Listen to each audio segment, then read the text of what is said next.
కవిత్రయ విరచిత శ్రీమదాంధ్ర మహాభారతము శాంతిపర్వము తృతీయాశ్వాసము. కూతికర్త తిక్కన సోమయాజీ 1275–1260 సంవత్సరముల మధ్య ప్రచురణ తిరుమల తిరుపతి దేవస్థానములు 2013వ సంవత్సరము. వీడియో చేసినవారు కంచి త్యాగరాజులు 2024వ సంవత్సరము. సీసము ఆటవెలది. కవిత్రయ విరచిత శ్రీమదాంధ్ర మహాభారతము శాంతిపర్వము తృతీయాశ్వాసము. భీష్ముడు ధర్మరాజునకు సుమిత్రుడను రాజు చరిత్రంబు సెప్పుట. హహయ వంశపురాజు సుమిత్రుడు అతడు ఒకనాడు వేటాడబోయాడు. అక్కడ ఒక జంతువును బాణంతో కొట్టాడు. అది బాణంతో పాటు పారిపోయింది. రాజు దాని వెంటబడ్డాడు. అది చేతి కందినట్లే అందుతూ చాలా దూరం పోయేది. మరికొంత సేపటికి కంటి కానేది కాదు. కాలిగిట్టలను బట్టి దాని జాడ తెలుసుకొంటూ పరుగెత్తగా చీటికెలో కంటపడి ఆశపెడుతూ కారడవిలో కలిసిపోయింది. అట్లు ఆ జంతువు వెంటపడి బాగా అలసిపోయాడు రాజు. దగ్గరలో ఉన్న ఒక ముని పల్లెకు చేరుకున్నాడు. ఆ మునులు పళ్ళు నీళ్లు ఇచ్చారు. దప్పిక తీరి తేరుకున్నాడు. అప్పుడు ఋషభుడనే ముని ఆ రాజుతో, కందము, నీవు ఒంటరిగా అరణ్యంలోకి ఎందుకు వచ్చావు? బాగా దిగులుగా కనిపిస్తున్నావు ఏమిటి అని చెప్పు మనగానే రాజు ఇట్లా అన్నాడు. ఒక జంతువు నేను కొట్టిన బాణంతో పాటు పారిపోగా దాని వెనుకనే పడి. తరువాతి పద్యంతో అన్వయం. కందము, ఎంతో ఆశగా దాని వెంబడిపడి వచ్చాను. అది నన్ను నానా తిప్పలు పెట్టి అడవిలో కలిసిపోయింది. వేటాడిన జంతువు చేదాటిపోతే ఆ వేటగాడు ఎంతో నొచ్చుకుంటాడు. వచనము, ఆశ ఇంత తప్పించుకొనలేనిదా అని రాజు అడగగానే ఆ ఋషభముని ఈ విధంగా అన్నాడు. కందము, రాజా, నేను పూర్వం ఒకప్పుడు తీర్థయాత్రలు చేస్తూ బదరికాశ్రమంలో తనుడనే పేరుగల ఒక తాపసిని చూచాను. బక్కపలచని వాటం అతడిది. కందము, ఆ మునిని చూడగానే నమస్కరించాను. అతడు చక్కటి ఆతిథ్యం ఇచ్చాడు. చాలా సంతోషించాను. అతడి దగ్గర ధర్మోపదేశాలు వింటూ ఉన్నాను. అంతలో ఒక రాజు అక్కడకు వచ్చాడు. వచనము, ఆ రాజముఖం దుహకంతో వెలవెలబోతున్నది. వెంట భార్య పరిజనం ఉన్నారు. రాగానే మునిని చూచాడు. మునిరాజు ఆ రాజునకు అతిథి మర్యాదలు చేశాడు. ఎందుకు వచ్చారో తెలుపుమన్నాడు. ఆ రాజు తరువాతి పద్యంతో అన్వయం. చంపకమాల, నాకు ఒక్కడే కొడుకు. వాడు చాలా బుద్ధిమంతుడు. ఆడుకొనటానికి ఒకనాడు అడవిలోకి వెళ్లాడు. తిరిగి రాలేదు. నేను వెతకటానికి వచ్చాను. ఎక్కడా కనపడలేదు. ఆశ తీరలేదనే కలవరపాటుతో ఆదుర్దాపడుతూ వచ్చాను అన్నాడు. అది విని ముని తలవంచుకొని మౌనం వహించాడు. కందము, మౌనంగా ఉన్న మునితో రాజు మళ్ళీ ఈ విధంగా అన్నాడు. బాగా ఆశపడ్డప్పుడు ఆ ఆశ అడియాస అయితే మనసు ఇంత తట్టుకోలేని దవుతుందా? వచనము, రాజు చెప్పగానే ముని అతడి వైపు చూస్తూ తరువాతి పద్యంతో అన్వయం. కందము, ఓ రాజా, ఎవడైనా ఎక్కడైనా ఏ విషయంగానైనా మనసును దిటవు పరుచుకొని తగిన రీతిలో నడుచుకుంటే అతడికి లభ్యం కానిది ఉండదు. కందము, డబ్బు ఆశించే యాచకుడిని చిన్నబుచ్చకుండా కోరుకున్నది సులభంగా పొందేటట్లు సహాయపడే ధన్యుడు అన్ని లోకాలలో వెతికినా దొరకడు. వచనము అని చెప్పి మునుపటి జీవనసరళి తలపునకు వచ్చి ఇట్లా అన్నాడు. కందము, ఒక గుణవంతుడు తన తిండికి బట్టకు కావలసిన డబ్బును సాయం చేయమని ఒక ధనవంతుడైన రాజును అడిగాడు. ఆ రాజు అతి మూర్ఖత్వం వలన కందము, ఆశ తీరనివాడై లజ్జాకరమైన పెరాసను వదులుకునాలనుకున్నాడు. ఎవరిని గూర్చి ఎట్లాంటి కోరికలు కోరన్ననే వ్రతం పట్టాడు. వచనము, ఒకసారి నేను ఆ రాజును డబ్బు అడిగినా ఫలితం దక్కలేదు. దానితో విరక్తి కలిగి మునినయ్యాను అంటూ స్పష్టపరిచాడు.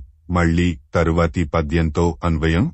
చంపకమాల, ఇస్తానని ఇవ్వని వాడిమీద, కృతఘ్నుడైన దుష్టుడిమీద, మనసును ఆశకు వశం చేసిన పేదరాలైన నీచ స్త్రీ పట్ల ఆశలు నిరంతరం కొనసాగుతూనే ఉంటాయి. ఇంకా ఎన్నో విషయాలలో పరుగులు పెట్టే అన్ని ఆశలను వదులుకొమ్ము, సుఖపడతావు. వచనము, అట్లా ఆశను చంపుకొంటేనే ఎంతో సుఖం అని చెప్పి ఆ వీరద్యుమ్నుడి మీద జాలిపడి తన తపోబలంతో ఆతడి కొడుకు భూరిద్యుమ్నుడిని రప్పించాడు. వీడ్కోలుతో సాగనంపాడు. ఓ ధర్మరాజా, ఇట్లా ఋషభముని సుమిత్రుడి మనస్సు మళ్లీ వేటమీదకు మళ్లకుండేటట్లు ఉపదేశించాడు.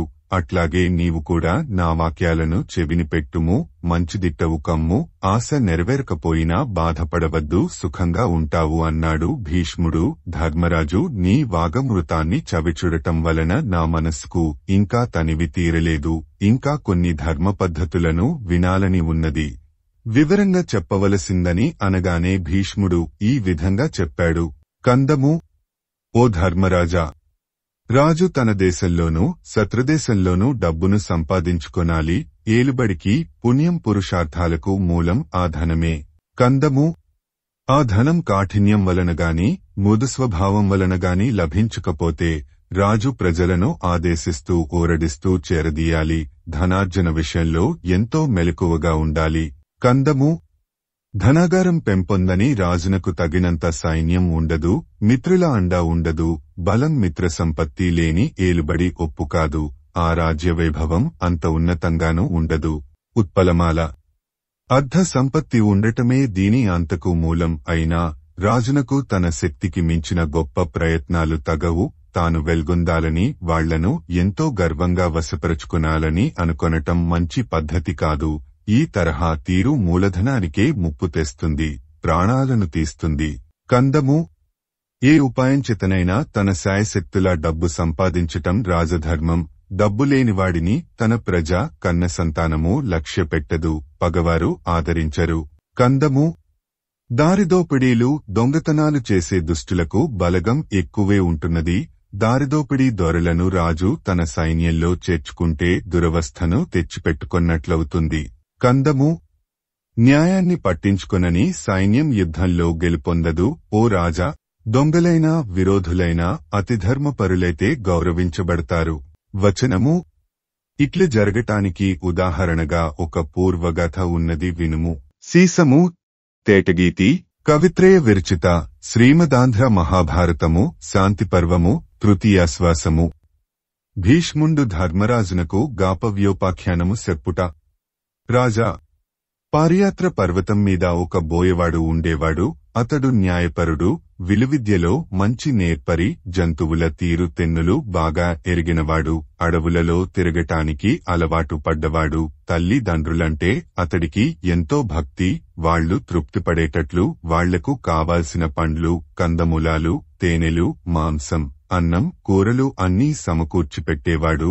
వాళ్లు ఇష్టపడేటట్లు పడుకొనటానికి పక్కలు, కూర్చోవటానికి పీటలు అన్నీ ఏర్పాటు చేసేవాడు.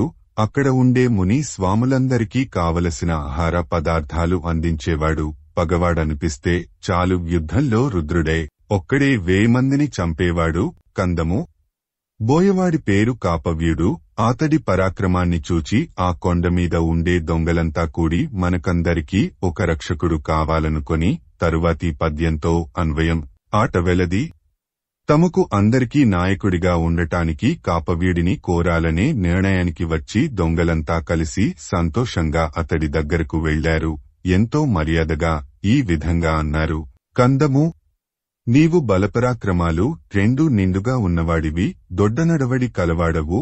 మా అందరికీ నాయకుడివై మమ్మల్ని కన్నకొడుకులవలె కాపాడుకొమ్ము. మా చేత నీకు కావాల్సిన పనులు చేయించుకొమ్ము. వచనము, అది విన్న కాపవ్యుడు దొంగలతో ఈ విధంగా చెప్పాడు.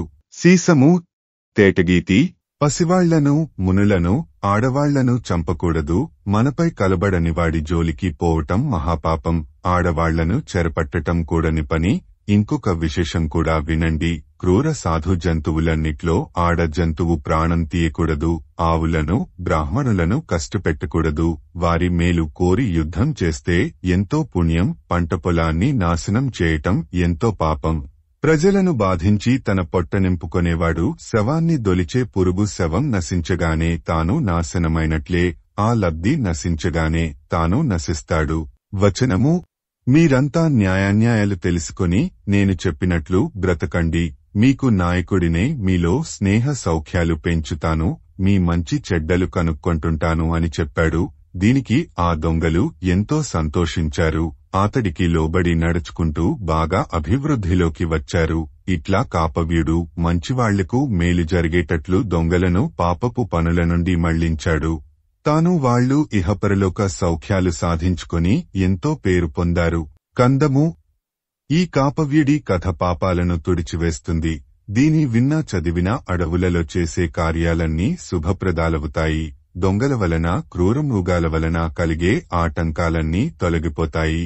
కవిత్రయ విరచిత శ్రీమదాంధ్ర మహాభారతము శాంతిపర్వము తృతీయాశ్వాసము. భీష్ముడు ధర్మజునకు దీర్ఘదర్శి మొదలగు మత్స్యముల తెగం గెయింగించుట. వచనము అని చెప్పి భీష్ముడు మళ్లీ ఈ విధంగా చెప్పాడు. నీటి జంతువులు ఎక్కువగా ఉండే ఒక ఏటి మడుగులో 3 చేపలు ఉండేవి. అవి దీర్ఘదర్శి, ప్రాప్తికాలజ్ఞుడు, దీర్ఘసూత్రుడు అనేవి. ఈ 3 పరస్పరం ఎంతో స్నేహంగా మెలిగేవి. ఎండాకాలం రాగానే దీర్ఘదర్శి మిగతా 2 చేపలను కూడగట్టుకుని పిలిచి, కందము, మనం ఉండే చెరువు ఎండిపోతూ ఉన్నది. నీళ్లు ఇంకిపోతే మరోచోటికి వెళ్లలేం. ఇట్లాంటి సమయంలోనే ఎప్పుడూ నీళ్లు నిండుగా ప్రవహించే చెరువులోకి చేరుకొనటం మంచిది. తేటగీతి అనగానే ప్రాప్తకాలజుడు ఇట్లా అన్నాడు. ఏది సంభవిస్తుందో దాని తీరును తెలుసుకొనాలి. ఏ మాత్రం ఏమరకుండా అప్పటికప్పుడు దానికి తగినట్లుగా ఎంతో ఉపాయంగా ఆ పనిని సాధించుకొనాలి. వచనము దీర్ఘదర్శి ప్రాప్తకాలజుల మాటలు ఆలకించి దీర్ఘసూత్రుడు వారితో ఈ విధంగా అన్నాడు. కందము, ఇట్లా తొందరపడటానికి చెరువు ఎండిపోయిందా ఏమీ? సముద్రం వలె ఉన్నది. పనికిమాలిన అతి ఆలోచనలను కట్టిపెట్టండి. అవసరాన్ని బట్టి అప్పుడు చూచుకుందాం. కందము, ఇంకా ఈ చెరువులోనే ఉండటం మంచిది కాదనుకొన్నది దీర్ఘదర్శి. నీటిజాలు వెంబడి నిర్భయంగా వెళ్లి పెద్ద చెరువును సంతోషంగా చేరుకొన్నది. వచనము దీర్ఘదర్శి కాక మిగతా 2 చేపలు ముందటి చెరువులోనే ఉన్నాయి. కొంతకాలానికి వాటికి భయం కలుగగా తరువాతి పద్యంతో అన్వయం. కందము చెరువులోకి పారే నీళ్లు ఆగిపోయి తగ్గుముఖం పట్టాయి. మండుటెండలు ముదిరాయి. చెరువులో నీళ్లు ఇంకిపోసాగాయి. అంతలో చేపలు పట్టే జాలరులు చెరువు చుట్టూ ఉత్సాహంగా కమ్ముకొనగా తరువాతి పద్యంతో అన్వయం. కందము చేపలు పట్టే బుట్టలతో, అడ్డు వలలతో, విడిచేతులతో ఎంతో నేర్పుగా జాలరులు చేపలను పట్టుకొన్నారు. ఎంతో సంతోషిస్తూ తాళ్లను కూర్చుతున్నారు. అంతలో ప్రాప్తకాలజుడు మనసులో చాలాసేపు ఆలోచించుకొని తరువాతి పద్యంతో అన్వయం. కందము చేపలు కూర్చిన తాళ్లలో చక్కగా గుచ్చిన చేపవలే ఒక తాడును కరచి పట్టుకొంటాను. జాలరులు చేపలు పట్టటం ఆపగానే చటుక్కున ఆ తాడును వదిలిపెట్టి మడుగును చేరుకొంటాను. కందము అని అనుకొని చేపల గుత్తిలోకి దూరి 2 దవడలతో తాడును కరచి పట్టుకొన్నది. గుచ్చిన చేపలవలే సొమ్మసిలిన దానివలే. తరువాతి పద్యంతో అన్వయం. వచనము ఉండగా ఆ చేపల గుత్తి పట్టుకున్న జాలరివాడు చేపలు పట్టటం ఆపి, కందము మంచి నీళ్లల్లో బురద పోయేటట్లు జాడించేటప్పుడు తాడును వదిలిపెట్టి ఆపద నుండి తప్పించుకున్నది. ప్రమాదాన్ని దాటి తత్తరపడుతూ అక్కడే మరో చేప ఉన్న చోటికి పోయింది. కందము జాలర్లు చుట్టుముట్టగా దీర్ఘసూత్రుడు ఎటూ పోయే వీలులేక ఉపాయం తట్టక ఒక జాలరి చేతిలో చిక్కింది. అప్పుడు భయంతో శరీరం స్వాధీనంలో లేదు. గుండె పట్టు తప్పింది. కందము దూరదృష్టితో పనిని ముందుగానే తెలుసుకొనాలి. అట్లా ముందుగా పనిని చక్కదిద్దుకొనలేని మూర్ఖుడు దీర్ఘసూత్రుడనే చేపవలే ఇబ్బందులు పడతాడు. తేటగీతి అప్పటికి తట్టినట్లు ఉపాయంతో ధైర్యంగా పనిచేసుకునేవాడు ప్రాప్తకాలజ్ఞుడివలే ఎప్పుడూ సందేహంతో కూడిన బతుకుతాడు. కందము రాబోయే పనిని ముందుగా ఊహించుకొని సమర్థంగా ఆ పనిని యుక్తిగా చేసుకునే నీతిమంతుడు దీర్ఘదర్శి అనే చేపవలే సుఖంగా ఉంటాడు. కవిత్రయ విరచిత శ్రీమదాంధ్ర మహాభారతము శాంతిపర్వము తృతీయాశ్వాసము. ఫలితరోమసులను మూషిక మార్జాలంబుల సంవాద ప్రకారము. వచనము అనగానే ధర్మరాజు ఎంతో మంది శత్రువులచే చిక్కి బలం కోల్పోయిన రాజు ఆ ఆపద నుండి ఎట్లా గట్టెక్కుతాడు అని ప్రశ్నించాడు. భీష్ముడు పిల్లి ఎలుకల సంవాదం అనే పూర్వపు కథ వింటే నీ ప్రశ్నకు సమాధానం దొరుకుతుంది ఆలకించుమంటూ ఈ విధంగా అన్నాడు. సీసము. తేటగీతి ఒక అడవిలో మర్రి చెట్టు క్రింద ఉన్న కలుగులో పలితూడనే ఎలుక ఉండేది. ఆ చెట్టుపైన రోమసుడనే పిల్లి ఉంటూ ఉండేది.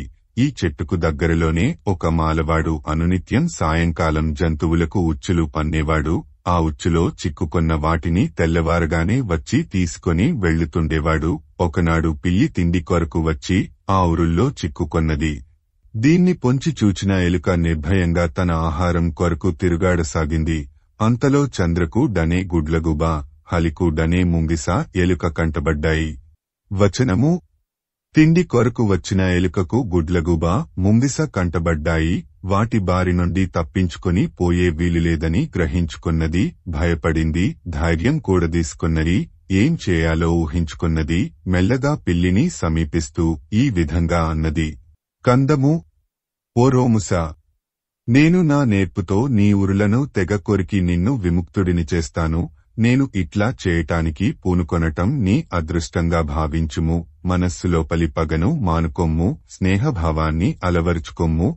కందము, ముంగిస గుడ్లగూబ కంటబడ్డ దగ్గర నుండి నా శరీరం అంతా వణకుతున్నది. నాతో నీవు జట్టుకట్టితే నీ ఒళ్ళో ఉండి భయం పోగొట్టుకొంటాను. చంపకమాల. ఎలుకతో పిల్లి ఇట్లా అన్నది: నీవు ఆపదలో ఉన్న వాళ్లను ఆదుకునే స్వభావం కలవాడివి. ఓ పుణ్యాత్ముడా, నీకు ఉపకారం చేయాల్సిందే.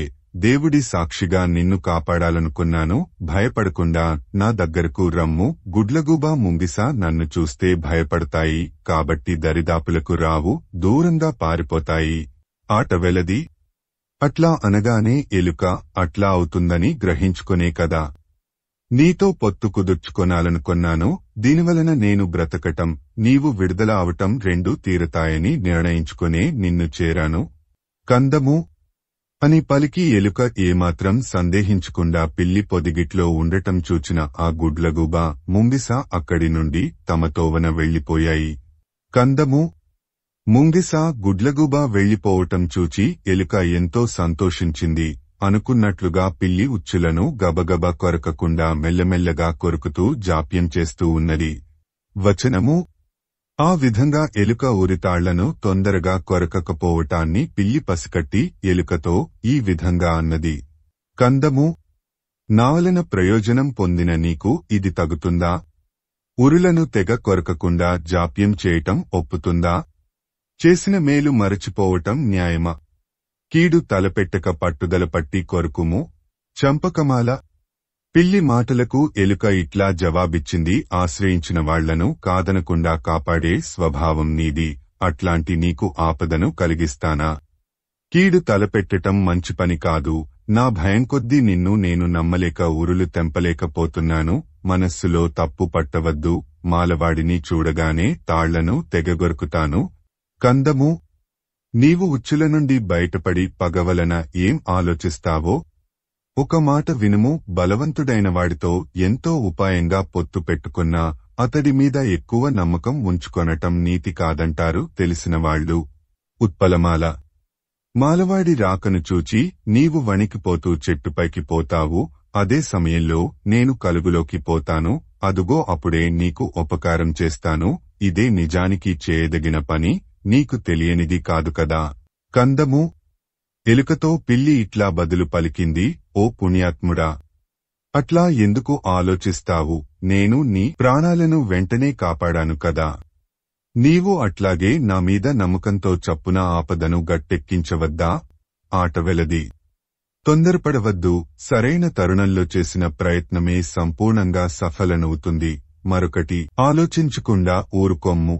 వచనము: ఇట్లా ఎలుకకు పిల్లికి సంవాదం కొనసాగుతుండగానే తెల్లవారింది. అప్పుడు కందము, కొంతమంది వేటగాళ్లు వేటకుక్కలను వెంట తీసుకుని తనతో రాగా మాలవాడు చేతకరకు కత్తి పట్టుకుని భయం పుట్టేటట్లు తొందరగా ఎంతో ఆటోపంగా వచ్చాడు. ఆట వెలది. అతడి పేరు పరిఘుడు. ఈ పాపిష్టిని చూచిన పిల్లి యమకింకరుడివలె మాలవాడు ఇటే గబగబా వస్తున్నాడు, ఇంకా నేను ఏం చేసేది అని మరింత భయపడసాగింది. కందము, ఎలుక అదంతా విన్నది. భయపడకుమని పిల్లితో చెప్పి చకచక ఉచ్చులు కొరికి తెంపేసింది. కలవరపడ్డ మనస్సుతో పిల్లి చకచక చెట్టు మీదకు ఎక్కింది. చంపకమాల. ఎలుక కలుగులోకి దూరి సంతోషపడుతూ తొంగి చూస్తుండగా పరిఘుడు ఎంతో సందడి చేస్తూ వచ్చాడు. ఉచ్చులన్నీ నుగ్గునుగయి ఉండటం చూచాడు. ఫలం దక్కలేదని ఎంతో బాధపడ్డాడు. వెనుతిరిగి వెళ్లాడు. అప్పుడు ఎలుకతో పిల్లి చెవి కింపైన మాటలను ఎంతో గౌరవభావంతో ఇట్లా మాట్లాడింది. ఆటవెలది. మంచి ఉపకారం చేసి మంచి మిత్రుడిని సంపాదించుకొని అతడి నడతల వలన కలిగే సౌఖ్యాలు అనుభవించకుండా వేరువేరుగా ఉండటం నీతివేత్తల పద్ధతి కాదు. చంపకమాల. ఓ పుణ్యాత్ముడా! భయం కలగటం అనేది ఆలోచిస్తే అది పిరికితనమే. సంతోషంగా ముందు నన్ను నమ్మి భయాన్ని పోగొట్టుకొని నాకు మేలు చేశావు. చివరకు నన్ను నమ్మకపోవటం సంతోషమేనా? నీవే నాకలిమిని అనుభవించదగ్గవాడవు. ప్రీతితో రమ్ము. కందము. బలవంతులైన చుట్టాలు నేను నీకు మంచి చేస్తాం. నాతో కలిసి మెలిసి ఉండుము. చక్కగా బ్రతుకుదాం. సందేహించుకుము. నీ కోరికలన్నీ తీర్చుకొమ్ము. వచనము. ఎలుక పిల్లితో నీ వాక్కులు ఉచితమైనవే, నా మాటలు కూడా వినుము అన్నది. చంపకమాల. వీడు పగవాడు, వీడు నేస్తగాడని తెలుసుకొనటం సూక్ష్మమైన విషయమే. ఆ నేర్పు అందరికీ లభించదు. శత్రువులు అనుకొన్నవారు మిత్రులవటం, మిత్రులనుకొన్నవారు శత్రువులవటం లోకంలో అంతటా చూస్తున్నాం కదా. వచనము. కాబట్టి నిన్ను చేరటం తగదు. నీవు నాకు లోబడి ఉండటం చూచి పరాకుపడటం కూడదు. ఎట్లాగంటే. కందము. అడవులలో ఏనుగులు వాటిని పట్టుకొనటం కొరకు ఉంచిన ఎరలవలన చిక్కుకొని లొంగినట్లు పగవాళ్లు తను స్వార్థం కొద్దీ లోబడుతుంటారు. చంపకమాల. అవసరాన్ని బట్టి ఒక్కొక్కప్పుడు శత్రువు మిత్రుడుగా అనిపించవచ్చును. పామును పట్టుకొనేటప్పుడు దానిని నమ్మక దాని నోటి నుండి చేయిని కోరను తొలగించే మనిషివలే ఉపాయంతో ఉండాలి. నీవు ఎప్పుడు కోరితే అప్పుడు నీ ప్రక్కనే ఉండి నీకు మేలు చేస్తాను. మత్తేభము. నేను నీకు మాంసాహారాన్ని, నిన్ను నమ్ముకుని నీతో చేరితే ఎప్పుడో ఒకప్పుడైనా నీ మనస్సు మారవచ్చును. నాపై హింసాభావం కలగవచ్చును. నీ కొడుకులు, నీ స్నేహితులు, చుట్టాలు నన్ను చూచి ఓర్చుకొనలేకపోవచ్చును. కాబట్టి నామీద కరుణ చూపి ఆత్మలో మన్నించుము. నేనిట్లాగే ఉంటాను. వచనము. అని పలికి అంతటితో ఆగక. కందము. రాత్రల్లా గట్టి ఉచ్చులో చిక్కుకొని నకనకలాడుతున్నావు. నీకు చద్దితిండి అవసరమై పిలుస్తున్నావు. ఇది నీకు తగునా? నీ మాట నమ్మి నీ దగ్గరకు వస్తానా? ఆటవెలది. అనగానే పిల్లి, ఓ పాపరహితుడా! ఈ విధంగా ఆలోచించటం తగదు. నీవు చేసిన మేలును మరిచిపోయేవాడిని కాను నేను. పౌరుషం కృతజ్ఞత కలిగిన వాడిని. నా ప్రాణాన్ని కాపాడిన నిన్ను విరోధిగా భావిస్తానా? భయపడకుము. వచనము. అది విన్న ఎలుక పిల్లితో ఈ విధంగా అంది. కందము. నీ వలన నేను బ్రతికాను. నా వలన నీవు మాలవాడి కంటబడలేదు. ఈ పాటి స్నేహం చాలును. ఇక ముందు నీ దగ్గరకు రాకూడదు. వచనము. ఈ విధానానికి శుక్రవాక్యాలు ఉన్నాయి, వినుము. కందము. బలవంతుడైన శత్రువుతో అవసరం కొద్దీ స్నేహం చేసిన అవసరం తీరగానే అతడి స్నేహాన్ని వదులుకొనాలి. ఒకవేళ నమ్మితే కడకు ఆపద పాలవక తప్పదు. ఆటవెలది. నమ్మతగని వాళ్లను నమ్మనేకూడదు. నమ్మదగ్గవాళ్లనైనా తగినంతగానే నమ్మాలి. ఇతరులు తనను నమ్మేటట్లు నడుచుకుంటూనే తాను వాళ్లను నమ్మకపోవటం నీతి. వచనము. ఇట్లాంటిదే బ్రతికే మార్గం అవటం వలన. కందము.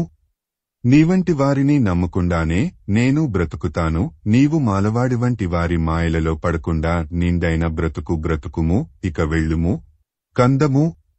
అని ఎలుక అనగానే పిల్లి చాలా సిగ్గుపడి ఎలుక అనుమతి తీసుకొని తన చోటుకు తాను పోయింది.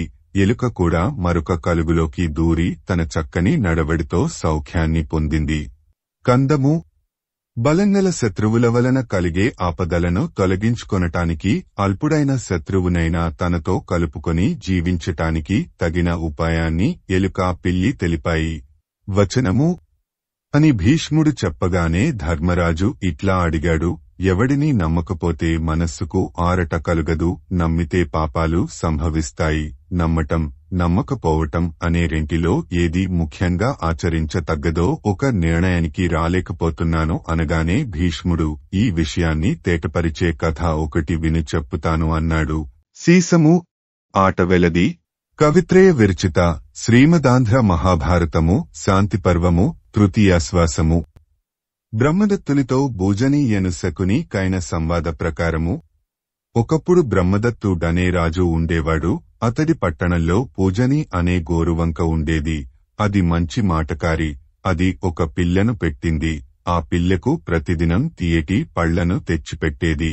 వాటిల్లో మంచివి ఎంచి రాజుకొడుకుకి పెట్టేది. వాడు ఆ పిల్లను మచ్చిక చేసుకుని ఆడుకునేవాడు. ఒకనాడు ఆ పిల్లవాడు దాది దగ్గర లేనప్పుడు ఆ పిట్ట తలను పగులగొట్టి చంపాడు. కాసేపటికి ఆ పిల్ల తల్లి పూజని వచ్చి చూచి విలవలలాడింది. పెద్ద పెట్టున వాపోతూ ఇట్లా అన్నది, తేటగీతి, అయ్యో, నా పిల్ల ఆ రాచబిడ్డ కలిసి మెలిసి తిరిగేవాళ్లు, ఏది పెట్టినా అరమరికలు లేకుండా తినేవాళ్లు, ఆడుకునేవాళ్లు. అయినా ఈ పాపి నా పిల్లను పొట్టన పెట్టుకున్నాడు. ఆట వెలది. రాచబిడ్డ కదా. రాజులకు స్నేహం ఎక్కడిది?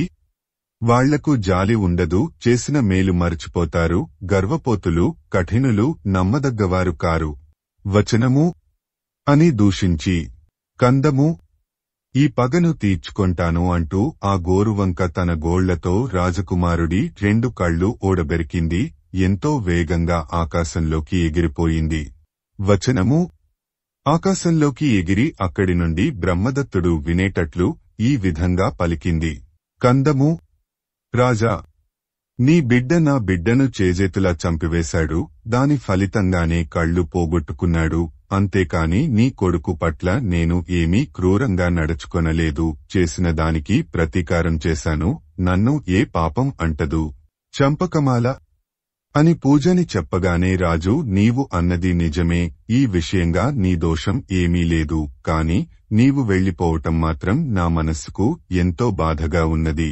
కనుక వెనకటవలెనే స్నేహంగా ఇక్కడే ఉండుమన్నాడు. దానికి గోరువంక తిరిగి ఈ విధంగా అన్నది, ఒకరి నొకరం నొప్పించుకున్న ఈ పెనుపగ తేలికగా చల్లారిపోదు. అయినా నీ కమ్మని మాటలలో పడి మోసపోయి మళ్లీ కలిసి ఉండటం తగినది కాదు. వచనము అది విన్న బ్రహ్మదత్తుడు, కందము, నా బిడ్డ చేసిన దానికి ప్రతిగా నీవు కనుగుడ్లు పీకావు. ఆ పగ అంతటితో తీరిపోతున్నది. ఎట్లాంటి నీచులైనా దగ్గరకు చేరిన బుద్ధిమంతుల మేలును మరచి నింద మోపుతారా? వచనము అని అనగా బ్రహ్మదత్తుడితో సారిక ఇట్లా అన్నది, కందము, స్నేహం చెడిపోయినా తీయటి మాటలలో పడిపోయి ఆ పగను మర్చిపోవచ్చును. కాని దానివలన చావు కలుగవచ్చును, కలత పుట్టవచ్చును, కీడు పొందవచ్చును. అంతేకాని మంచి జరగదు. ఆట వెలది. భూమి దురాక్రమణం వలన, దాయాదుల వలన, ఆడవారి వలన, మాటమాట వచ్చినందువలన, అడ్డు ఆపులేని చెడు తలపెట్టటం వలన పగ పుట్టుతుంది. ఇట్లా ఇది 5 తీరులు. ఆట వెలది. పగ పుట్టాక ఒక పట్టాన పోదు. ఇది చెట్టులో దాగి ఉండే నిప్పువలే మనస్సులో దాగి ఉంటుంది. కాబట్టి నమ్ముకున్న వెర్రివాడు ఎప్పటికైనా చెడిపోతాడు. ఇందులో ఏమీ సందేహం లేదు. కందము, కన్న తల్లిదండ్రులను, తోడబుట్టినవాళ్లను, కన్న సంతానాన్ని, స్నేహితులను నమ్మకూడదు అంటున్నది నీతిశాస్త్రం. కనుక మనస్సు నిండా పగ పెట్టుకున్న వాళ్లను నమ్మవచ్చునా? ఇక నీ చతురోక్తులు చాలించుము.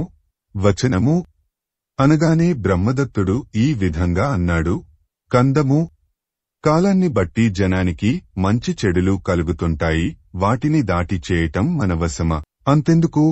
నిన్ను వదులుకొనటానికి నేనేమైనా వెర్రివాడినా? వచనము బ్రహ్మదత్తుడి మాటలు విన్న గోరువంక అతడిని తేరిపారచూచి, కందము, నీ చల్లని మాటల మాటున దాగిన కోపం సముద్రం లోపల ఎప్పుడూ కణకణ మండే బడబాగ్నివలే మండుతూనే ఉంటుంది. కందము, ధర్మరాజా, ఆ పూజని రాజు పట్ల తనకు గల అపనమ్మకాన్ని బయటపడనీయలేదు. ఆ రాజు మాటలకు లొంగకుండానే ఎంతో ఉపాయంగా తన కనువైన చోటికి వెళ్లిపోయింది. వచనము అంతేకాకుండా, కందము, ప్రజలెవరినీ రాజు గట్టిగా నమ్మకూడదు. అప్పుడే తనను, తన సంపత్తిని సంరక్షించుకొనగలుగుతాడు అని బృహస్పతి వంటి పెద్దలు రాజనీతులు ఉపదేశిస్తుంటారు. కవిత్రయ విరచిత శ్రీమదాంధ్ర మహాభారతము శాంతిపర్వము తృతీయాశ్వాసము. కణికుడు శత్రుంజయునకుపదేశించిన హితవచనముల ప్రకారము. వచనము ఈ నీతిమాటలు ఆదరించుమంటూ భీష్ముడు ధర్మరాజుతో మళ్లీ ఈ విధంగా అన్నాడు. సౌవిరదేశపు రాజు శత్రుంజయుడికి భారద్వాజ వంశ శ్రేష్ఠుడైన కణికుడు ఉపదేశించిన నీతి వాక్యాలను చెప్పుతాను, ఆలకించుము. కందము, నవ్వు మొగంతో రాజు పగవాళ్లకు హితులైన వాళ్లను కనిపెట్టాలి. వాళ్లతో తీయని మాటలు మాట్లాడుతూ మనసులో కరుగ్గా ఉండాలి. వాళ్ల మనస్సులను కనుక్కొనాలి. ఉత్పలమాల దాయాదులను నమ్మి వాళ్లతోడుగా శత్రువులను జయించాలి. రాజ్యం సంపాదించిన తరువాత వాళ్లకు సకల సౌఖ్యాలను సమకూర్చి సంతోషింపచేయాలి. కాని మనస్సులో మాత్రం వాళ్లను ఎప్పుడూ నమ్మకుండా ఉండాలి. పామున్న భవనంలో ఉన్నట్టు ఎప్పుడూ ఏమరక ఉండాలి. వచనము అని మాట్లాడి భీష్ముడు మళ్ళీ కందము సమయాన్ని బట్టి శత్రువును భుజాలమీద ఎక్కించుకొని మొయ్యాలి. సమయం కనిపెట్టి రాతినేలమీద కుండను ఎత్తి బ్రద్దలు కొట్టినట్లు నేర్పుగా శత్రువును నశింపచేయాలి. కందము తాగటం, జూదమాడటం, వేటాడటం, ఆడవాళ్లను కోరటం అనేవి రాజవినోదాలకు నెలవులు. వీటితో పొత్తు మేర మీరకూడదు. మేర మీరితే మాత్రం ఆపద తెస్తుంది. కందము రాజు తాను తలపెట్టిన పని సానుకూలపడే దాకా ఎవ్వరూ తనను తెలుసుకొనలేనివాడుగా ఉండాలి. ప్రజల విషయంలో విన్నా విననివాడివలే చూచినా చూడనివాడివలే నడుచుకొనాలి. కందము రాజు తనకు ఇష్టం లేని పనిని చేస్తానని ఆశలు చూపిస్తూ కాలం గడపాలి. కాలాంతరంలో ఎదురయ్యే అడ్డంకులను సాకుగా చూపించి ఆ పనికి మొండి చెయ్యి చూపాలి. తేటగీతి ఇది చేయతగ్గ పని, ఇది చేయకూడని పని అని పొగరుబోతుతంతో తెలుసుకొనలేని వాడిని పెద్దలు పోయే మార్గంలో కాక కాని మార్గంలో నడిచేవాడిని గురువైనా సరే తప్పక దండించాలి అంటారు పెద్దలు. కందము పూర్తిగా తీర్చని అప్పు, శాంతం చల్లార్చని అగ్గి, సమూలంగా నాశనం చేయని పగ, కొద్దిగా మిగిలి ఉంటే బాగా పెరిగిపోయి చివరకు ఆపద కలిగించక మానదు. ఆట వెలది. ముదుత్వంతో మెత్తనివాడిని తుడిచివేవచ్చును, ముదుత్వంతో శత్రువులను చంపవచ్చును, ముదుత్వంతో సాధించరానిదంటూ ఉండదు. కాబట్టి ముదుత్వమే అన్నిటినీ మించి వాడినైనది సుమా.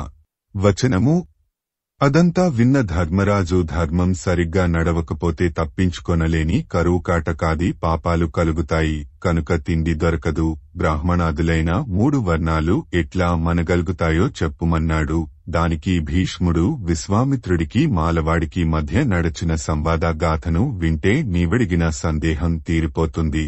అదే నీ ప్రశ్నకు సరైన సమాధానం ఆలకించుమంటూ ఇట్లా అన్నాడు.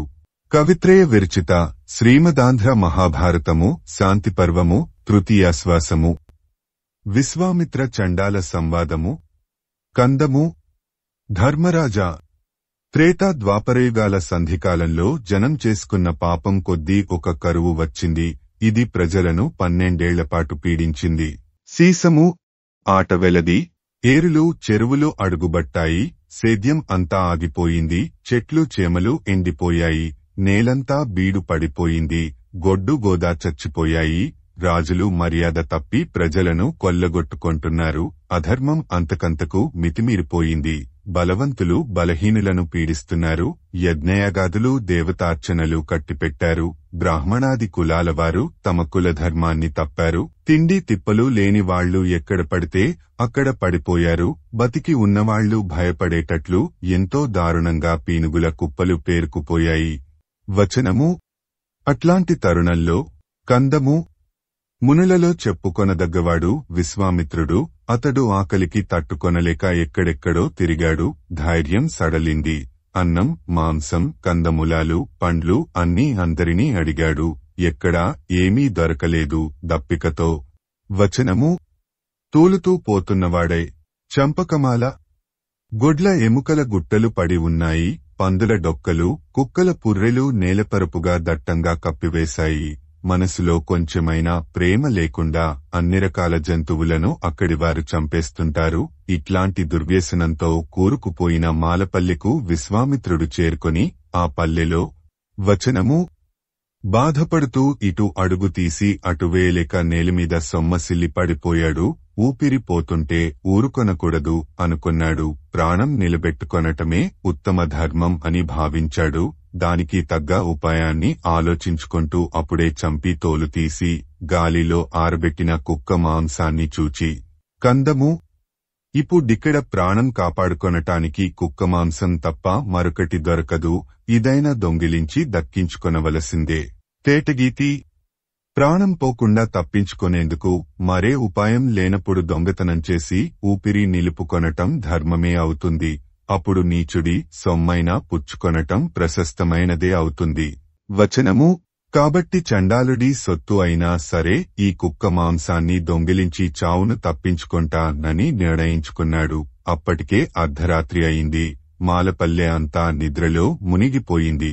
ఆ సమయంలో మెల్లగా లేచి వెళ్లి ఆ మాంసాన్ని పట్టి గుంజాడు. ఆ పక్కనే కునుకు తీస్తున్న మాలవాడు అనుకోకుండా మేల్కొన్నాడు. నీవెవడివి? మాంసాన్ని దొంగిలిస్తున్నావు? నేను నిద్రపోవటం లేదు సుమా. నిన్ను చంపేస్తాను అనగానే విశ్వామిత్రముని భయపడ్డాడు. నేను విశ్వామిత్రుడిని అన్నాడు. అది విన్న చండాలుడు ఎంతో వినయంగా మంచం దిగాడు. జాలిపడి కంటతడి పెట్టుకుంటూ చేతులెత్తి మొక్కాడు. మహాత్మా, ఇట్లా చేయటంలో నీ ఉద్దేశం ఏమిటి అన్నాడు. దానికి ఆ ముని నెమ్మదిగా ఇట్లా చెప్పాడు. చంపకమాల, ఆకలిమంటతో శరీరం దహించుకుపోతూ ఉన్నది. ప్రాణం నిలుపుకొనాలనే కోరిక వలన కుక్క మాంసం తినటం పాపమే అయినా ఇష్టపడే ఈ కుక్క మాంసాన్ని దొంగిలిస్తున్నాను. అగ్ని పావనుడే అయినా అన్నీ తింటుంటాడు కదా, అట్లాగే నన్ను భావించుము. వచనము విశ్వామిత్రుడు చెప్పిన మాటలు ఆలకించిన మాలవాడు, తేటగీతి, జంతువులన్నిట్లోకి కుక్క చాలా నీచ జంతువు. కుక్క మాంసాన్ని తిని ధర్మానికి ముప్పు కలిగిస్తావు ఎందుకు? మరేదైనా ఉపాయాన్ని వెదుకుము అనగానే చండాలుడితో విశ్వామిత్రుడు ఈ విధంగా చెప్పాడు. కందము, బ్రహ్మాగ్ని నాకు పెద్ద అండగా ఉండగా నేను భయపడను. ఎట్లాగైనా ఈ బొందిలో ప్రాణం నిలబెట్టుకొనటమే న్యాయం సుమా. ఆట వెలది. నేను ప్రాణాలతో ఉంటే ఈ పాపాన్ని తపస్సు వలన జ్ఞానం వలన పోగొట్టుకొనగలను. కనుక ప్రాణాధారం అయిన ఈ మాంసాన్ని తినకుండా ఉండను. చంపకమాల.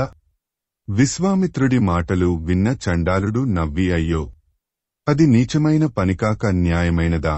మీ బోటి మునిసాములు ఇట్లా చేయవచ్చా అన్నాడు. దానికి ఆ ముని ఎన్నో పొగడ్తలు పొందిన అగస్త్యముని రాక్షసమాంసం తినలేదా? ఆనాటి నుండి ఆ ముని తేజస్సుకు గౌరవానికి ఏమైనా కొరత వచ్చిందా? వచనము విశ్వామిత్రుడి మాటలు విన్న చండాలుడు ఈ విధంగా అన్నాడు. కందము, మరొకడికి అపకారం చేయాలనుకొన్నవాడు పాపం చేసిన వాడికి ఏ కీడు అంటకపోగా పరమముని అవుతాడు. లోకోపకారంగా చేసిన పనుల వలన అగస్త్యముని దుష్టుడవుతాడా? కాడని భావం. కందము, నా దేహం అటు బ్రాహ్మణ ధర్మానికి ఇటు బ్రహ్మజ్ఞానానికి ఆలవాలమైనది. కనుక ఆ దేహం కొరకే నేను ఈ పని చేయాలనుకున్నాను. ఏ పాపం చొరబారదు. ఈ మాంసం తినటానికి నీవు అడ్డం పడకుము. కందము, విశ్వామిత్రుడితో అంత్యజుడు ఈ విధంగా అన్నాడు. మాంసం వదులుకొనటం ఇష్టం లేక ఇట్లా అంటున్నాననుకొనకుము. నీ తేజస్సంపద నష్టమవుతుంటే ఎవరికైనా జాలి పుట్టదా? వచనము అని పలికిన చండాలుడితో విశ్వామిత్రుడు, తేటగీతి, ఓ మహాత్మా, నా మీద నిజంగా జాలి కలిగితే బ్రతకాలనుకొంటున్న నాకు ఈ కుక్క మాంసాన్ని ఇవ్వు. అట్లాగైతే నాకు దొంగతనం అంటదు. అబద్ధం ఆడకుండా పొందే వస్తువు వలన ఏ పాపం కలగదు. వచనము ముని మాటలు విన్న చండాలుడు మళ్ళీ ఈ విధంగా అన్నాడు. కందము, ఎంతో పుణ్యవంతులైన మీ బోటివారు ఒక అధముడి నుండి దానం పుచ్చుకొనాలనే ఆలోచన మనసులోనైనా అనుకొనవచ్చునా? ఓ మహర్షి, ఇంతకంటే కటువుగా మాట్లాడటానికి జంకుతున్నాను. వచనము నీకు నచ్చినట్లు చేసుకోము అంటూ ఆ చండాలుడు కుక్క మాంసాన్ని ఇచ్చాడు. దానిని పుచ్చుకుని విశ్వామిత్రుడు ప్రాణాలు కాపాడుకుని వెళ్లిపోయాడు. ఆ వెంటనే ఇంద్రుడు ప్రజలందరి తాపం తీరేటట్లు వాన కురిపించాడు. ఆ తరువాత విశ్వామిత్రుడు తన తపోమహిమతో పాపం పోగొట్టుకున్నాడు. విద్యావంతులంతా మెచ్చుకొనేటట్లు నిత్యవ్రతాలు చేశాడు. ఆపత్కాలంలోని సంగతి ఇట్లాంటిది అన్నాడు భీష్ముడు. ధర్మరాజు సరైన ధర్మం తీరు తెలుసుకొనటం ఇంత కష్టమా? ఈ తాతలనాటి కథ విన్న దగ్గర నుండి నాకు చాలా విచారంగా ఉన్నది అన్నాడు భీష్ముడు. ధర్మం ఎన్నో శాఖలతో ఎన్నో తీరులలో ఉంటుంది. వాటన్నిటినీ రాజు తప్పక తెలుసుకొనాలి. దానిని గూర్చి చింత ఎందుకు అన్నాడు. అప్పుడు ధర్మరాజు, కవిత్రయ విరచిత శ్రీమదాంధ్ర మహాభారతము శాంతిపర్వము తృతీయాశ్వాసము. భీష్ముడు ధర్మజునకు శరణాగత రక్షణ సుకృతం బెయింగించుట. కందము, ఓ భీష్ముడా, శరణన్నవారిని ఆదుకొనాలి అనుకునే వారికి ఏ పాటి ఫలితం దక్కుతుంది? దాని తీరంతా నాకు దయతో చెప్పుము. ఆట వెలది. ధర్మరాజుతో భీష్ముడు ఇట్లా చెప్పటం మొదలుపెట్టాడు. వెనుకటికి ముచుకుందు దనే రాజు రాక్షసమంత్రి శుక్రాచార్యుడు చెప్పగా విన్న కథ ఒకటి ఉన్నది. ఆ కథ పాపాలన్నిటినీ పోగొట్టుతుంది. వచనము: ఆ కథంతా చెప్పుతాను, అది నీవు కోరిన ఫలితాన్ని తెలుపుతుంది. మనస్సు పెట్టి వినుము. సీసము తేటగీతి. పాపభావాలు గల ఒక బోయవాడు ఉండేవాడు. అతడు పిట్టలను పట్టి కొన్నిటితో పొట్టపోసుకొంటూ ఎక్కువగా అమ్ముకొంటూ బ్రతికేవాడు. అందువలన పిట్టలను పట్టుకునే పనిముట్లను సమకూర్చుకొని అడవిలో తిరుగుతుండగా ఒకనాడు పెద్ద గాలివాన వచ్చింది. ఆ వాన వలన అన్ని రకాల జీవాలకు ముప్పు ముంచుకొచ్చేటట్లు అడవంతా నీటిమయమైంది. ఆ బోయవాడు బెదిరిపోయాడు. వాన ఉరవడిని తట్టుకొని మెరక చేరాడు. గుబురుగా ఉన్న చెట్టు క్రిందికి చేరాడు. రాత్రి అవటం వలన అక్కడే రాతి బండమీద చలిగాలికి గడగడ వణుకుతూ పడుకున్నాడు. కందము. ఆ బోయవాడు గుబురుగా ఉన్న ఆ పెద్ద చెట్టును చూచి ఎంతో భక్తితో ఇట్లా అన్నాడు: నా మీద కనికరం చూపి నన్ను కాపాడటానికి ఈ అడవిలోని జంతువులన్నింటినీ ఎంతో వినయంగా సేవిస్తాను. వచనము అనుకుంటూ బోయవాడు రాతిమీద పడుకొన్నాడు. ఆ చెట్టు మీదే ఒక తొర్రలో ఒక పావురం కాపురం ఉన్నది. ఆ పావురం మేతకు పోయిన తన భార్య ఎంతకు రాలేదని విచారిస్తూ, సీసము తేటగీతి. నా భార్య ఇంతసేపు ఎక్కడుందో, నన్ను వదలి ఎక్కడా ఉండదు. ఆమె లేని నా బ్రతుకు ఇందుకు పనికిరాదు. అనురాగవతి అయిన భార్య సుగుణాలే మగడికి ఇహపరలోకాల్లో సుఖసాధనాలు. ఏ కారణంగా ఏమైపోయిందో ఏమో. కుండపోతగా వానపడటం వలన చచ్చిపోయిందేమో. నేను ఏమి చేసేది? ఆమె లేని నా ఇల్లు పాడుపడిపోయినట్లున్నది అని అంటున్న పావురం మాటలన్నీ పెంటి విన్నది పట్టలేనంత సంతోషంతో. కందము. పెనిమిటి మెప్పు పొందిన స్త్రీ ఎంతో పుణ్యవంతురాలు. నన్ను గురించి నా మగడి మాటలు చెవులారా వినగలిగాను. నా జన్మ ధన్యమైనది. యముడిని గెలిచాను. వచనము అని మనస్సులో అనుకొంటూ తన ఉనికిని తన పెనిమిటికి తెలిపింది. బ్రహ్మచేష్టకు విచారించి ప్రయోజనం లేదు అని చెప్పుతూ మళ్ళీ ఇట్లా అన్నది: చంపకమాల, ఆదుకొనుమంటూ ఆశ్రయించినవాడిని కనికరంతో ఆదరించి ఆదుకొనటం కన్నా మించిన పుణ్యం మరొకటి ఉండదంటారు పెద్దలు. గాలివానలో చలికి వణికిపోతున్న ఈ బోయవాడిని నీకు చేతనైనంతలో కాపాడుము. కందము. పెంటి మాటలు స్పష్టంగా మగపావురం చెవిని బడ్డాయి. భార్య ఏమైందో అనే విచారాన్ని అది వదిలిపెట్టింది. బోయవాడి మీద జాలిపడింది. తాను పావురాన్నని చెప్పుకొన్నది. మానవుల మాటలతో అతడితో ఇట్లా అన్నది: కందము, ఓ అన్నా, నీవు చాలా బడలికతో ఉన్నావు. మా ఇంటికి వచ్చిన అతిథివి నీవు. నీకు ఆలస్యం లేకుండా వెంటనే అతిథి విందు చేయాలి. నీకు కావలసిన వేవో తెలియచెప్పవలసింది. చంపకమాల. ఆ గువ్వ పలుకులు విన్నాడు బోయవాడు. సంతోషించాడు. ఈ చలికి నా అవయవాలు సలుపు పెడుతున్నాయి కనుక ఈ చలిని పోగొట్టవలసింది అని అడిగాడు. ఆ పావురం జాలిపడి గబగబా అక్కడి చిదుగులన్నీ ఏరి ముక్కుతో కరచి తెచ్చి పోగుపెట్టి. వచనము ఆ పక్కనే ఉన్న పల్లెకు గబగబా పోయింది. చిదుగు చివరన అంటుకొని ఉన్న నిప్పును కందము తీసుకొనివచ్చి పోగేసిన పుల్లలన్నీ ముట్టుకునేటట్లు చేసింది.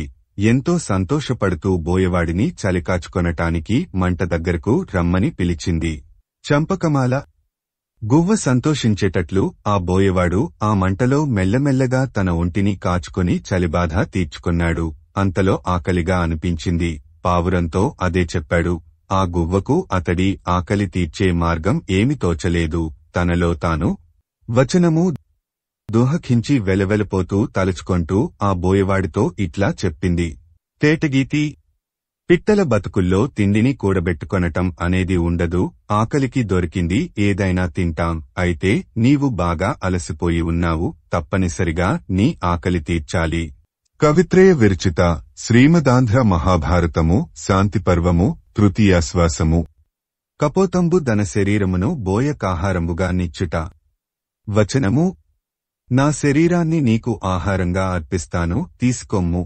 కందము అని గువ్వ చెప్పి వెంటనే మంట చుట్టూ తిరిగి ఆ నిప్పుల మంటల్లో పడిపోయింది. అది చూచి బోయవాడు నివ్వెరపోయాడు. కొంచెం సేపు కొయ్యబారిపోయినట్లు ఉండిపోయాడు. వచనము ఆ తరువాత మత్తేభము.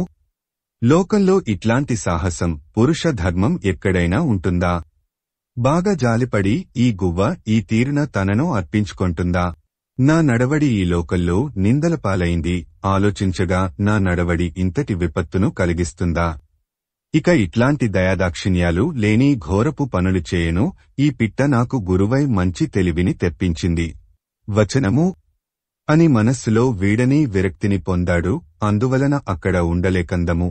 మత్తేభము ఈ పావురం ఇట్లా తనవారి నందరినీ వదులుకొని తనకు తానుగా ఈ నిప్పుల్లోకి దూకింది. ఇట్లాంటి తెగువతనంతో కూడా పాపం పోగొట్టుకుని వైరాగ్యభావంతో ఇప్పుడే దేహయాత్ర చాలిస్తాను, పుణ్యాత్ముడనవుతాను అని మనసులో ఆరట పొందాడు. మమకారం లేనివాడే. కందము ఆ బోయవాడు వలలో పట్టి ఉంచిన పిట్టలనన్నిటినీ బయటకు వదిలిపెట్టాడు. పిట్టలను పట్టి చంపే వలను పనిముట్లను అక్కడే ఉంచేశాడు. నియమం పూనిపోయాడు. ఆట వెలది. బోయవాడి తిండి కొరకు నిప్పుల్లో పడ్డ తన పెనిమిటిని గూర్చిన దుహకంతో పెంటి మనస్సు కలవరపడింది.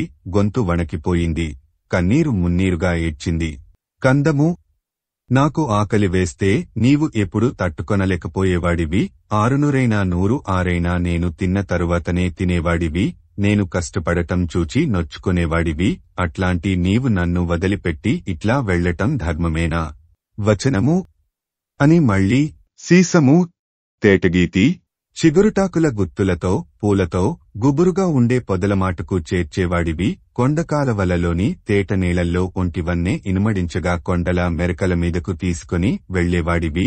లేత మామిడి చెట్లతో లేత తీగలతో చూడచక్కగా ఉండే తోపులలోకి ఉత్సాహంగా చేర్చేవాడివి.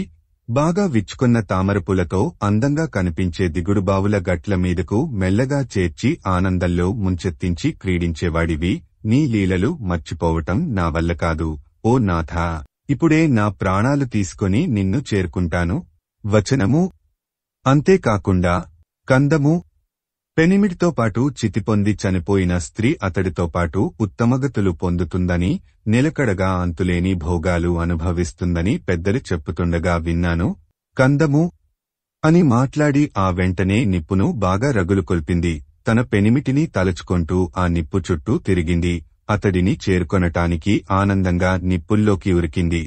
కందము దేవతాగణం చుట్టూ ఉండగా రత్నాభరణాలతో మనోహరరూపుడై చక్కటి విమానం మీద దేవత్వంతో ఒప్పే పెనిమిటిని కలుసుకున్నది. ఎనలేని సుఖ సంపదలతో తులతూగుతుండగా తేటగీతి విలాసం ఎక్కువ కాగా దేవతా స్త్రీలంతా చుట్టూ గుమగూడి అభినందించటం వలన ఒప్పిదంగా ఉన్నది కనబడింది. ఇట్లా పైలోకాలకు పోయిన 2 పిట్టల నడవడి పవిత్రంగా జీవిస్తున్న బోయవాడికి అప్పుడే తెలిసింది. వచనము అట్లా తట్టిన వెంటనే ఆ బోయవాడు కందము నేను అట్లాగే పుణ్యలోకాలు పొందుతాను అనుకుంటూ ఎంతో ఉత్సాహంతో మనస్సు పొంగిపోగా అతడు అడవిలోకి చొరబడ్డాడు. ఒళ్లంతా ముళ్లతో చీరుకొనిపోయింది. రక్తం కారుతున్న రూపంతో తేటగీతి పోతూ ఉండగా ఒకచోట తన ఎదుటనే కార్చిచ్చు అలముకొని అడవి అంతా మండిపోతూ ఉన్నది. అది చూచి బోయ ఎంతో సంతోషించాడు. తాను ఆ దావాగ్నిలో పడి ప్రాణం వదిలాడు. దేవతారూపాన్ని పొందాడు. ఉత్పలమాల ఈ కథనంతా ఎవ్వడైనా ఆసక్తిగా విన్నా చదివినా గోవును చంపిన మహాపాపం అయినా పోతుంది. అన్ని విధాలా సుఖంగా ఉంటాడు. కాని శరణన్నవాడిని ఆదుకోనివాడు మాత్రం పాపం అనుభవిస్తాడు. అతడి పాపం ఏ విధంగానూ ఎన్నటికీ పోదు. వచనము అని శరణన్న వాడిని ఆదుకొనేవాడికి కలిగే పుణ్యాన్ని తెలిపే బోయ పావురం కథ చెప్పాడు భీష్ముడు.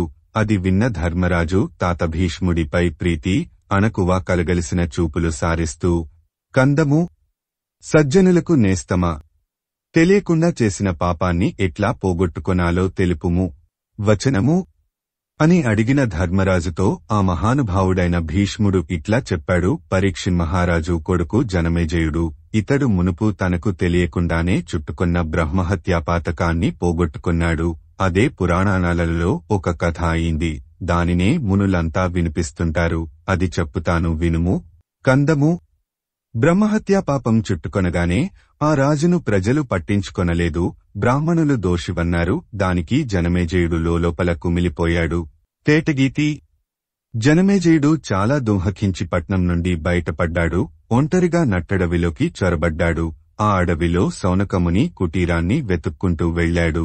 ఆ మహాత్ముడిని వచనము ఆ శౌనకమునిని చూచి సాగలపడి మ్రొక్కాడు. చేతులు జోడించి నిలబడ్డాడు. అది చూచి ముని చంపకమాల, నీ వద్ద ఎంతో నీచు వాసన వస్తున్నది, నిన్ను చూస్తుంటే పీనుగును చూసినట్లున్నది, నీవు ఇక్కడికి ఎందుకు వచ్చావు?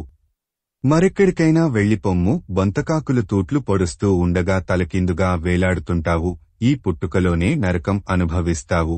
చంపకమాల, నేను దూషించదగ్గవాడినే, మీబోటి గౌరవార్హులు ఇట్లా నిందించటము భావ్యమే, అందువలననే కదా మీ కాళ్లకు మొక్కుకొని ఈ దారుణమైన పాపాన్ని పోగొట్టుకొనాలని ఆశపడి వచ్చాను, నా మీది దయతో నన్ను స్వీకరించండి.